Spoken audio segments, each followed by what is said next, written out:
নামখানা ছ্যাঁচড়া হলেও স্বভাবে কিন্তু বড়ই ভদ্র, সবাইকে নিয়ে চলতে ভালোবাসে।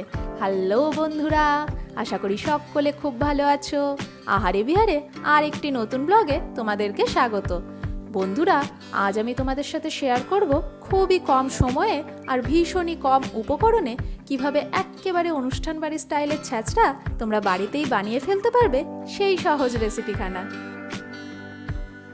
ছ্যাঁচড়া বানানোর জন্য আমি এখানে নিয়ে নিয়েছিলাম বেশ কিছু সবজি, আর সবজিগুলোকে প্রায় একই মাপের টুকরো করে কেটে নিয়েছিলাম।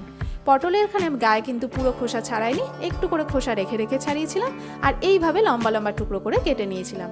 ঠিক একইভাবে আলুর খোসা পুরোপুরি ছাড়িয়ে আলুটাকেও প্রথমে লম্বা করে তারপর অর্ধেক করে এইভাবে ডুমো ডুমো টুকরো করে কেটে নিয়েছিলাম। ব্যবহার করেছি কালো বেগুন, বেগুনটাকেও লম্বা করে তারপরে অর্ধেক করে টুকরো করে নিয়েছিলাম। কুমড়োটাও আমি এইখানে এইভাবেই লম্বা লম্বা আর ডুমো ডুমো টুকরো করে কেটে নিয়েছিলাম। তবে কুমড়োর গায়ে খোসাও কিন্তু আমি পুরোপুরি ছাড়াইনি, একটু করে রেখে রেখে ছাড়িয়েছিলাম। মূলোটাকেও ঠিক একইভাবে লম্বা লম্বা করে টুকরো করে নিয়েছি। আর ব্যবহার করেছিলাম এখানে বিনসগুলোকেও অর্ধেক করে টুকরো করে নিয়েছিলাম। তোমরা চাইলে এখানে বিনসের বদলে বরবটিও কিন্তু ব্যবহার করতে পারো। সমস্ত সবজি আমি আগের থেকে ভালো করে ধুয়ে নিয়েছিলাম। আর এই 6খানা সবজি ছাড়াও আমি এখানে ব্যবহার করবো এই পুঁই শাকটা। আমি এখানে পুঁই ডাঁটাগুলোকে প্রায় মোটামুটি বলতে পারো 2 ইঞ্চি সাইজের মতো লম্বা করে টুকরো করে নিয়েছিলাম। আর শাকটাকেও খুব মিহি করে নয়, একটু বড় বড় টুকরো করে এখানে কেটে নিয়েছিলাম। আর আমি এখানে নিয়ে নিয়েছিলাম একখানা বড় দেখে কাতলা মাছের মাথার কানকো ছাড়িয়ে মাথাটা কিন্তু আমি আগের থেকে ভালো করে ধুয়ে পরিষ্কার করে নিয়েছিলাম। তবে মাথাটা কিন্তু আমি মাছওয়ালার কাছ থেকেই টুকরো করে আনা করিয়েছিলাম, ওরা একটুখানি বড় বড় টুকরো করে এটাকে কেটে দিয়েছিল। এরপর এর মধ্যে দিয়ে দিচ্ছি পরিমাণ মতো হলুদ আর আন্দাজ মতো নুন, সেটাকে দিয়ে ভালো করে মাখিয়ে রেখে দেবো। তবে এই নুন হলুদ ছাড়া আর কোনো কিছু কিন্তু আমাদের এখানে ম্যারিনেশনের প্রয়োজন নেই। তোমরা চাইলে এখানে কাতলা মাছের মাথার বদলে রুই মাছের মাথা দিয়েও কিন্তু এটা করতে পারো, তাতেও কিন্তু খেতে বেশ ভালো লাগে। তবে যেহেতু কাতলা মাছের মাথা বহরে একটুখানি বড় হয় আর কাটাগুলোও একটু বড় বড় হয়, সেটা কিন্তু ছ্যাঁচড়ার সবজির সাথে খুব ভালোভাবে মিক্স আপ হয় বলে এটা আমি আজ কাতলা মাছের মাথাটাই ব্যবহার করেছি। সমস্ত সবজিই কিন্তু আমার এখানে রেডি হয়ে রয়েছে। আর কাতলা মাছের মাথাটাকেও ভালো করে নুন হলুদ মাখিয়ে ম্যারিনেশনের জন্য একটুখানি রেখে দিলাম। এরপরে আমরা চলে যাব মেন রান্নার প্রসেসে। আর আজকের পুরো রান্নাটাই কিন্তু হবে সর্ষের তেলে। তার জন্য আমি এখানে ব্যবহার করব ফরচুন কাচ্চি ঘানি মাস্টার্ড অয়েল। আর যে তেলটা আমি এখানে প্রথমে নিচ্ছি, এই তেলটাতেই কিন্তু আমার পুরো রান্নাটা হয়ে যাবে। তেলটাকে প্রথমে খুব ভালোভাবে গরম করে নিতে হবে, তারপর একে একে আমি সবজিগুলোকে ভেজে নেব। সবার প্রথমে আমি দিয়ে দিলাম আলুটা, আর তার সঙ্গে দিয়ে দেবো মূলোটাও। আলু আর মূলো যেহেতু এই দুটো একটু শক্ত সবজি, সেই জন্য সবার প্রথমে আমি এগুলোকে দেবো। আর এগুলোকে দিয়ে প্রথমে হালকা একটুখানি ভাজা ভাজা করে নেব। যে সবজি যেরকম, মানে যে সবজিগুলো শক্ত সেগুলোকে আগে দেবো, আর যেটা নরম সেটা সবার পরে দেবো। জেনারেলি ছ্যাঁচড়ার ক্ষেত্রে সমস্ত সবজি আলাদা আলাদা করে ভেজে তুলে রাখতে হয়, তাতে ব্যাপারটা বেশ সময় সাপেক্ষ হয়। তাই আজ আমি চেষ্টা করেছি কিভাবে কম সময়ে ঠিক একইভাবে অনুষ্ঠান বাড়ির স্টাইলের মতো স্বাদ এনে ছ্যাঁচড়াটাকে বানানো যায়, আর সেই রেসিপিটাই আজ আমি তোমাদের সাথে শেয়ার করছি। আলু আর মূলোটা হালকা একটু নাড়াচাড়া করে নিয়ে, মানে খুব বেশি কালার ধরবে না সেরকমভাবে নাড়াচাড়া করার পর আমি অ্যাড করে দিলাম বিনস আর পটলটা যেহেতু আমাদের এখানে একটুখানি ভাজতে সময় লাগবে, বলতে পারো 3-4 মিনিট আমাদের এখানে পটলটা হালকা কালার ধরা অবধি ভাজতে সময় লাগবে, সেটাকে দিয়েও একটুখানি নাড়াচাড়া করে নেব। বন্ধুরা, তোমাদের আজকের ভিডিওর জন্য টিপস হচ্ছে, দেখবে অনেক সময় আমাদের কাশি বা গলা ব্যথা অনেক দিন ধরে সারতে চায় না, ওষুধ খেয়েও কাজ হয় না। সেক্ষেত্রে একটা লবঙ্গের মধ্যে যদি ভালো করে সিন্দুক লবণ মাখিয়ে মুখে রাখা হয়, তাতে কিন্তু গলা ব্যথা বা গলা খুসখুস বা কাশির থেকে অনেকটাই কিন্তু উপকার মেলে। পটলের গায়ে ভালোভাবে কালার ধরা অবধি ভেজে নিয়ে তারপরে আমি অ্যাড করে দিলাম কুমড়ো যেহেতু নরম সবজি, তাই খুব বেশি আমার এটা ভাজার প্রয়োজন নেই। তবে কুমড়োটাকে দিয়ে ভালো করে একবার জাস্ট কয়েক সেকেন্ডের জন্য মিক্স আপ করে নেব। কুমড়োটা ভালো করে মেশানোর পর সবার শেষে আমি এখানে অ্যাড করে দেব বেগুনটা। যেহেতু বেগুন আমরা বেশি ভাজতে পারবো না, একটু ভাজার পরেই বেগুন নরম হয়ে যায়, তার জন্য সবার শেষে আমি এখানে বেগুনটা দেবো। আর বেগুনটাকে দিয়ে একটুখানি এরপর নাড়াচাড়া করে ভেজে নেব। আমি কিন্তু এই সবজিগুলোর মধ্যে কোনো নুন বা হলুদ কিছুই কিন্তু এখানে অ্যাড করিনি, জাস্ট সর্ষের তেলের মধ্যে এগুলোকে ফ্রাই করে নেব। আর এই সবজিগুলোকে মোটামুটি বলতে পারে এখানে 80% অবধি আমাদেরকে ভাজা ভাজা করে নিতে হবে, যাতে আমরা সবার শেষে যখন ছ্যাঁচড়াতে সবজিগুলো মেশাবো তাতে কিন্তু আমাদের এগুলো কুকড হতে বা বয়েল হতে একদমই সময় লাগবে না। আর সমস্তটাকেই কিন্তু ভালো করে ছাঁকা তেলে ভেজে নিতে হবে। বেগুনের গায়ে, কুমড়োর গায়ে সুন্দর এখানে কালার ধরে গেছে, সবজিগুলোও কিন্তু আমাদের ম্যাক্সিমামটাই কিন্তু ভাজা হয়ে গেছে। এরপর তেল থেকে ছেঁকে আমরা সবজিগুলোকে তুলে নেব। তোমরা কিন্তু যে কোনো সিজনাল সবজি দিয়েই এই রেসিপিখানা বানিয়ে ফেলতে পারো। চাইলে এখানে বরবটি, ঝিঙে এগুলোও কিন্তু ব্যবহার করতে পারো। সবজি আমাদের ভালোভাবে ভাজা হয়ে গেছে, এটা থাক। ততক্ষণ আমরা এই তেলের মধ্যেই ভেজে নেব মাছের মাথাটা। দিয়ে দেবো একটা করে কাতলা মাছের পিসগুলো, মানে মাথার টুকরোগুলো। আর কাতলা মাছের মাথাটাকেও কিন্তু এখানে আমাদের ভালো করে ভেজে নিতে হবে, মানে একটু বেশ কড়া করেই ভাজতে হবে। তবে দেখো, কড়া করে ভাজতে গিয়ে আবার মাথাটা যেন পুড়ে না যায়, সেই জন্য বারে বারেই কিন্তু আমাদের এটাকে উল্টে পাল্টে ভেজে নিতে হবে। আমি একটুখানি চাপা দিয়ে নিয়েছিলাম, দেখো অন্য পিঠেও একটা সুন্দর কালার ধরেছে। মাছের মাথাটা একটুখানি পাল্টে দেব। আমি কিন্তু এখন এই টুকরোগুলো এইভাবেই বড় বড় অবস্থাতেই ভেজে নেব, পরে আমি এগুলোকে আর একটুখানি ছোট টুকরো করব। আর একটা পিঠ কালার ধরতে ধরতে আর একটা পিঠ উল্টে পাল্টে ভেজে নিতে হবে। খুব বেশিক্ষণ রাখলে কিন্তু অন্য দিকটা পুড়ে যেতে পারে। তার জন্য সুন্দর একটা কালার ধরা অবধি মাছের মাথাগুলোকে 2 থেকে 4 বার মতো উল্টে পাল্টে এইভাবে একটু মচমচে করে কিন্তু আমাদেরকে ভেজে নিতে হবে।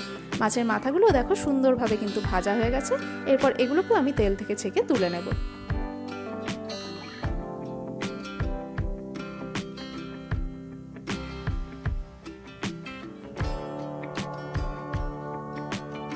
এরপর যে বাকি তেলটা রইলো, এই তেলে আমরা বাকি রান্নাটা হয়ে যাবে। তার মধ্যে দিয়ে দিলাম একটুখানি 5 ফোড়ন, 2টো মতো তেজপাতা আর 3টে মতো শুকনো লঙ্কা। এই 3টে ফোড়ন দেওয়ার পর লঙ্কাটা একটু ভালোভাবে কালার আসা অবধি ভাজা ভাজা করে নেব। তারপর তার মধ্যে দিয়ে দেবো বেশ খানিকটা কোচানো পেঁয়াজ।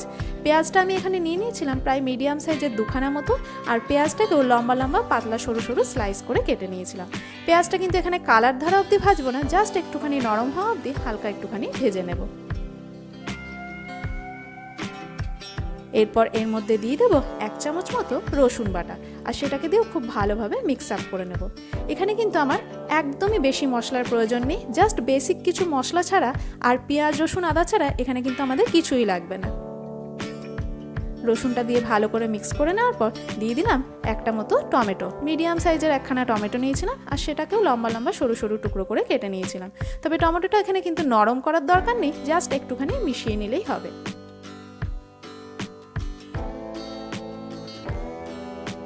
এরপর আমি এর মধ্যে দিয়ে দেবো 1 চামচ মতো আদা লঙ্কার পেস্ট।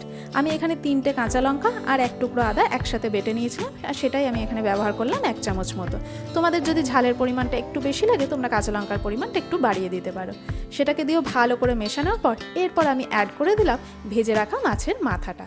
আর মাছের মাথাটাকে দিয়ে এই পেঁয়াজ, রসুন, আদার যে মশলাটা সেটা একটু ভালো করে কষিয়ে নিতে হবে। আর কষানোর সঙ্গে সঙ্গে মাছের মাথাটাকেও কিন্তু আমাদের টুকরো করে ভেঙে নিতে হবে। যেহেতু মাছের মাথাটা বেশ মচমচে কড়া করে ভাজা হয়েছিল, তাই এটা আমার ভাঙতে কিন্তু একদমই অসুবিধা হবে না। আর এটা যত টুকরো করে ভাঙা হবে ততই কিন্তু সবজিগুলোর সাথে খুব ভালোভাবে মিক্স আপ হয়ে যাবে, আর খেতেও বেশ ভালো লাগবে। তাই জন্য মশলার সাথে কষাতে কষাতে মাছের মাথাটাকেও কিন্তু আমাদের বেশ কতগুলো মানে ছোট ছোট টুকরো আকারে এগুলোকে ভেঙে নিতে হবে।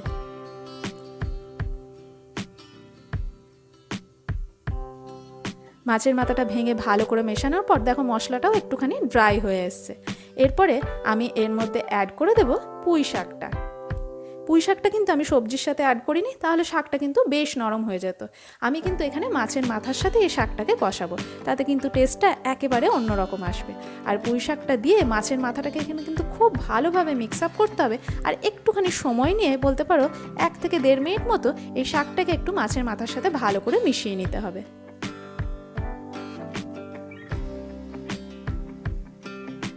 ভালো করে মেশানো হয়ে গেলে আমি দিয়ে দেবো বেসিক কিছু মশলা, হলুদ গুঁড়ো, লাল লঙ্কার গুঁড়ো, 1 চামচ মতো চিনি আর আন্দাজ মতো নুন।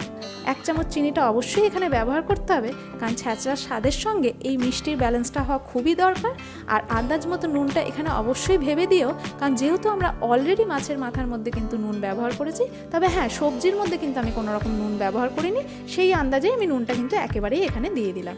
আর সেগুলোকে দিয়ে একটু ভালো করে মিশিয়ে নিয়ে আমি জাস্ট 1 মিনিট মতো মশলাটাকে একটুখানি মিডিয়াম ফ্লেমে কষিয়ে নিয়েছিলাম। মশলাটা কষানো হয়ে যাওয়ার পর এরপর আমি এর মধ্যে অ্যাড করে দেবো খুবই সামান্য একটুখানি জল। জলের পরিমাণটা এখানে খুবই সামান্য এই কারণেই দেব, যেহেতু শাক এটা একটু পরে আমাদের জল ছাড়তে শুরু করবে, খুব বেশি জলের আমার এখানে প্রয়োজন নেই, জাস্ট শাকটা একটু মজে নরম হওয়া অবধি সেইটুকু জলই আমি কিন্তু এখানে ব্যবহার করলাম। আর এরপর এটাকে চাপা দিয়ে হতে দেবো যতক্ষণ অবধি শাকটা একটুখানি মজে যাচ্ছে, মানে একটুখানি নরম হয়ে যাচ্ছে। আমার জাস্ট এখানে বলতে পারো 7 মিনিট মতো সময় লেগেছিল শাকটাকে একটুখানি নরম করতে। আর শাকটাও দেখো এখানে বেশ খানিকটা নরম হয়ে এসছে। এরপরে আমি এর মধ্যে অ্যাড করে দেবো আমাদের যে ভেজে রাখা সবজিগুলো ছিল সেগুলো। আর সেই সমস্ত সবজি কিন্তু আমি এখানে একসাথেই অ্যাড করে দেবো, কারণ অলরেডি আমি সবজিগুলো একসাথেই ভেজেছিলাম, যার ফলে আমাদের সময়টাও কম লেগেছিল। আর অবশ্যই খেয়াল রেখো যে শক্ত সবজিগুলো আগে দিয়ে নরম সবজিগুলো পরে দিয়ে তোমরা চাইলেই কিন্তু সবজিগুলোকে একসাথেই ভেজে নিতে পারো, আলাদা আলাদা করে ভেজে তুলে রাখার কিন্তু কোনো প্রয়োজন নেই। আর সবজিগুলোকে দিয়েও এখানে খুব ভালোভাবে মিক্স আপ করে নেব।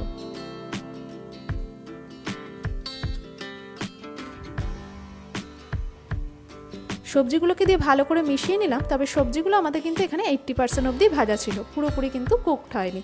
তার জন্য আমি এখানে অ্যাড করে দিলাম আরও একটুখানি জল। মানে সবজিগুলো আমি যে থালায় তুলে রেখেছিলাম সেই থালার মধ্যে একটুখানি তেল ছিল বলে ওই থালাটা ধুয়ে আমি এখানে জলটা এখানে অ্যাড করে দিলাম, যাতে সবজিগুলো বাকি যেটুকু অংশ কুকড হতে বাকি আছে সেটা কুকড হয়ে যায়, সেরকম পরিমাণেই জল আমি দিয়েছি। অবশ্য আমি আরেকটুখানি জল এখানে অ্যাড করেছিলাম, মনে হয়েছিল জলটা একটু কম হয়েছে, আর সেটাকে দিয়েও এরপর আমি এটাকে ঢাকা দিয়ে হতে দেবো।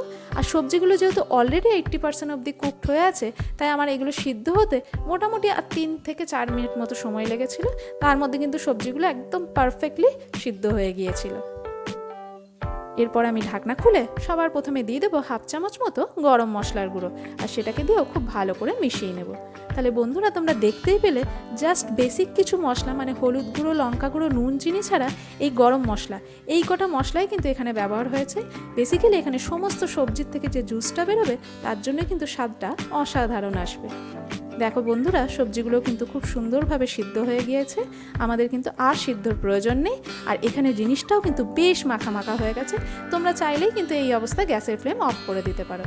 তবে অনুষ্ঠান বাড়ির মতো টেক্সচার আনার জন্য আমি এখানে সবার শেষে অ্যাড করে দিলাম এই 1 চামচ মতো ময়দা। আর এই ময়দাটা দিয়ে খুব ভালো করে মিশিয়ে নিতে হবে, এর ফলে টেক্সচারটা কিন্তু আরও বেশ খানিকটা মাখা মাখা হয়ে যাবে।